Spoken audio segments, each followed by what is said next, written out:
Well, take 3, and you can see the scenery has changed yet again. And Liam's got a cough that he developed this morning, so hopefully that clears itself up. This is Liam and I's annual Thanksgiving camping trip, and it is take 3 of Dirt Road Reset Disasters. That first trip ended in a 4-day hospital stay with Mila. That second trip, well, it ended abruptly. We learned that the teepee tent mixed with the Arizona caliche type soil and torrential downpours do not mix. We actually had to sleep in the truck shortly after that clip because we got flooded out. And by flooded, that's an understatement. Everything turned into a river underneath the tent, and it then was soft, like 6-inch deep soft mud everywhere, and we had to call it quits. So hopefully this trip goes off without a hitch, except for, usually this is a trip that just Liam and I take, but Grandma was watching Mila, was supposed to watch Mila, and Grandma got sick. So we had to bring the Mila bean. Are you having fun? Yes, but I need a tissue. So that adds a whole new element to camping because we got her with us. So welcome aboard. We're gonna try this again.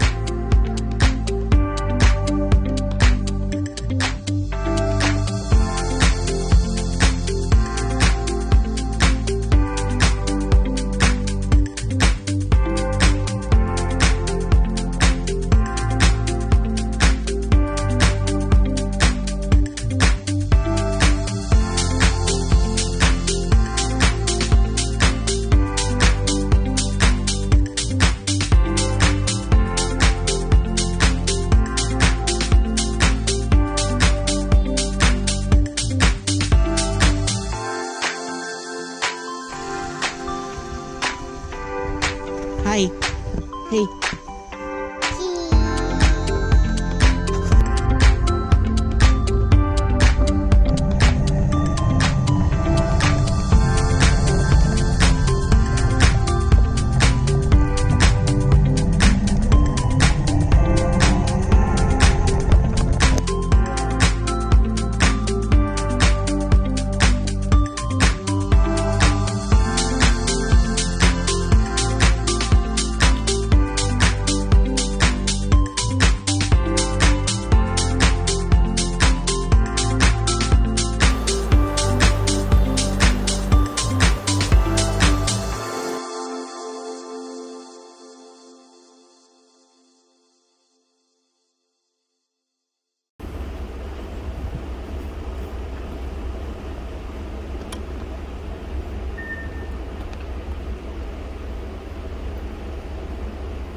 Here comes Scott.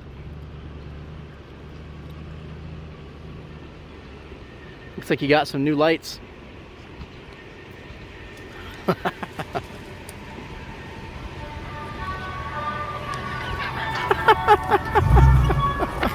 Hey.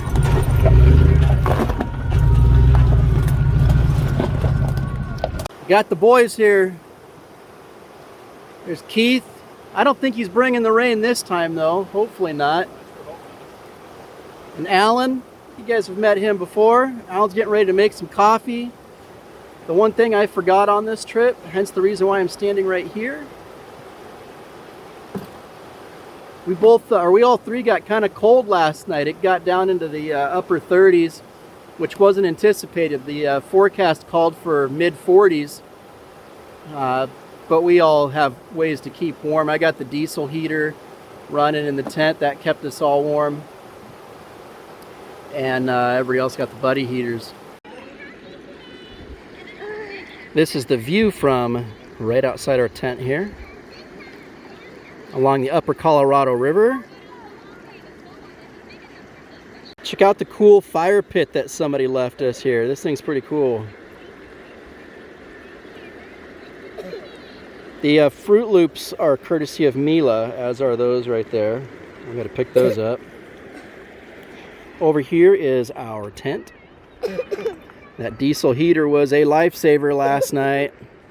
And I got you that, right? Now, because Mila had to come with us, we had to do things a little bit differently in here. I've got the queen-size blow-up mattress instead of the 2 cots because we wouldn't fit on the 2 cots. But we stayed pretty cozy in here. I got the diesel heater hose coming in here, and it kept us nice and warm. Got the remote control to the diesel heater right there.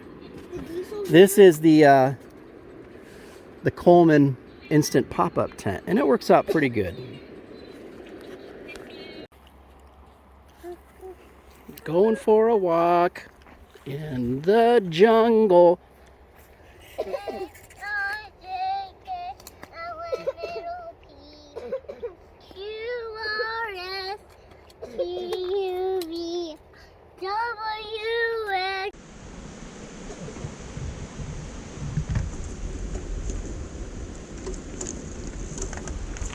Here's Keith's setup.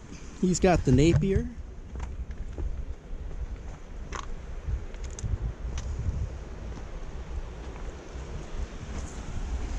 The awning here is a bit of it's not included, that's his own thing.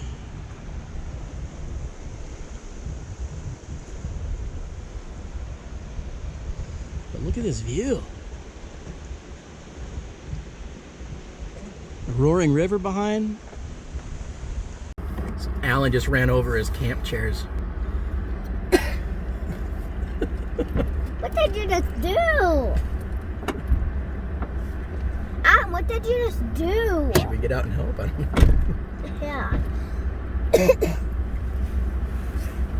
There he goes. Still good.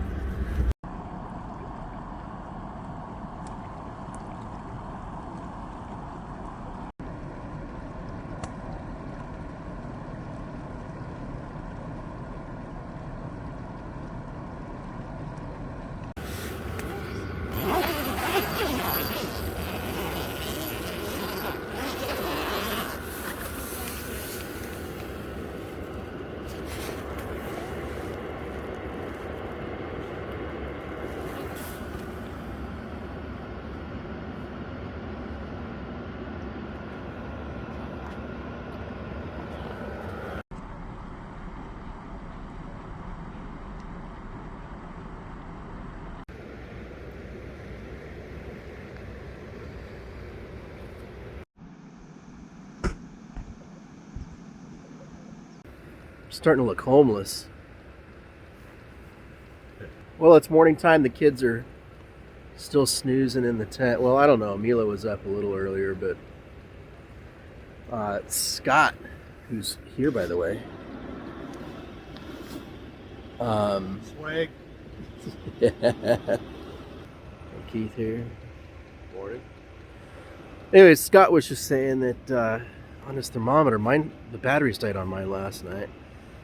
It said that it got down to 30 degrees, so below freezing last night, and I believe it because everything has frost on it, and more so anything that was wet, like the water bottles have a thin layer of they're frozen, have a thin layer of frozen water on it.